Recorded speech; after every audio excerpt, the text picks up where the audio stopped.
कर्तव्य बोध। एक किसान को विरासत में खूब धन संपत्ति मिली। वह दिन भर खाली बैठा हुक्का गुड़गुड़ाता और गप्पा हाँकता रहता। रिश्तेदार और काम करने वाले नौकर चाकर उसके आलस्य का लाभ उठाते और उसके माल पर हाथ साफ करने में लगे रहते। एक दिन उसका पुराना मित्र उससे मिलने आया। यह अव्यवस्था देखकर उसे कष्ट हुआ और उसने किसान को समझाने की कोशिश की, किंतु उस पर कोई असर नहीं हुआ। तब उसने किसान मित्र से कहा कि वह उसे एक महात्मा के पास ले जाएगा जो उसे अमीर होने के नुस्खे बताएंगे। यह सुनकर वह तुरंत अपने मित्र के साथ उन महात्मा के पास जा पहुंचा। महात्मा ने किसान से कहा, हर दिन सूर्योदय से पहले एक श्वेत नीलकंठ खलिहान, गौशाला, घुड़साल और घर में चक्कर लगाता है और बहुत जल्दी गायब हो जाता है। उस नीलकंठ के दर्शन तुम्हारे धन संपत्ति को बढ़ाने की क्षमता रखते हैं। अगले दिन किसान खुशी खुशी सूर्योदय से पहले उठा और नीलकंठ की खोज में पहले अपने खेत गया। वहां उसने देखा कि उसका एक रिश्तेदार अनाज से बोरा भरकर ले जा रहा है। शीघ्र ही वह गौशाला पहुंचा तो देखा कि उसका नौकर दूध की भरी बाल्टी चुराकर अपने घर ले जा रहा है। जब वह घुड़साल गया तो वहां बेहद गंदगी पाई और देखा नौकर सो रहा था।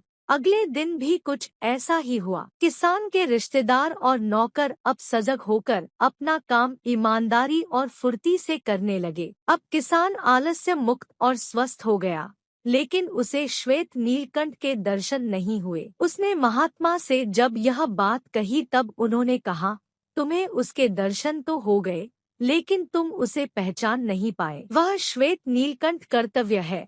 यह सुनकर किसान की आंखें खुल गई।